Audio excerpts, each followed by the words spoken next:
Bonjour à tous, j'espère que vous allez bien.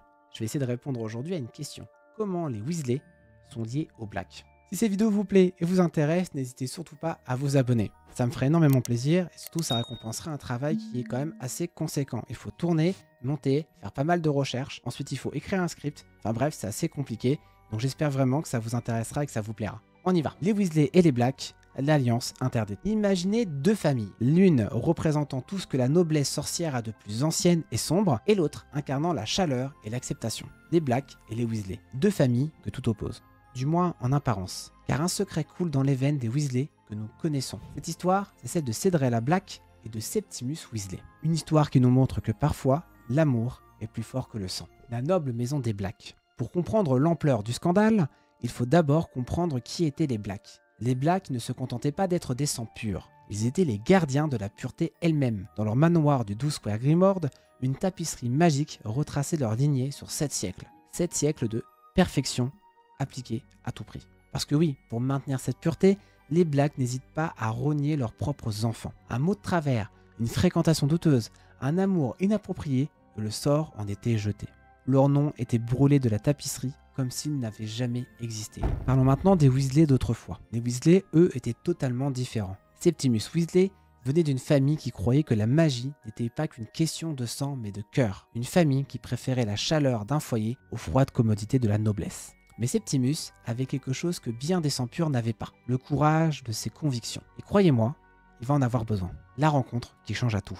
Personne ne sait exactement comment Cedrella Black et Septimus Weasley sont tombés amoureux. Ce qu'on sait, c'est que Cedrella était différente des autres Black. Derrière son maintien parfait et son éducation irréprochable, se cachait une âme qui étouffait sous le poids des traditions. Leur amour était condamné avant même de commencer. Pour les Black, un Weasley était à peine mieux qu'un Moldu. Pour les Weasley, les Black représentaient tout ce qu'il fallait combattre dans le monde magique. Quand Cedrella choisit d'épouser Septimus, elle savait ce que ça signifiait. Sa famille ne lui pardonnerait jamais. Son nom serait brûlé de la tapisserie. Elle perdrait tout. Son héritage, sa position, sa richesse et sa famille. Mais elle gagna quelque chose de bien plus précieux que tout ça. La liberté. La liberté d'aimer, la liberté d'être elle-même.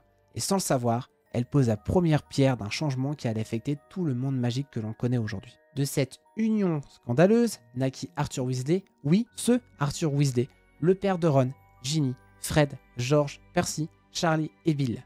Pensez-y un instant. Sans le courage de Cedrella Black, Ron n'aurait jamais existé pour devenir le meilleur ami d'Harry Potter. Molly n'aurait jamais eu l'occasion de prouver qu'une mère aimante peut vaincre la pire et la plus fanatique des Black. L'ironie du destin. L'histoire a un sens de l'ironie délicieuse. Les Black qui méprisaient tant les Weasley ont vu leur précieux sang contribuer à leur propre chute. Ce sont les enfants Weasley, porteurs des sangs Black, qui ont joué des rôles cruciaux dans la défaite de Voldemort. Ce sont eux qui ont prouvé que la vraie force ne vient pas de la pureté du sang, mais de la pureté du cœur. Et aujourd'hui, le sang des Black et des Weasley coule dans les veines d'une nouvelle génération. Les enfants d'Harry et Ginny, ceux de Bill et Fleur, de George et Angelina, tous présagent en eux l'héritage de cette histoire d'amour qui a défié les conventions. L'histoire de Cedrella et de Septimus nous rappelle que parfois, il faut un acte de courage, un choix difficile pour changer le cours de l'histoire. Que l'amour peut être plus fort que les traditions les plus anciennes. Et que parfois, la plus grande des magies ne vient pas de notre sang, mais de nos choix. Comme quoi, même les histoires les plus sombres peuvent finalement trouver une voie lumineuse. Merci beaucoup d'avoir regardé ces vidéos, j'espère sincèrement que ça vous aura plu. N'hésitez pas à vous abonner, à me dire en commentaire ce que vous en pensez.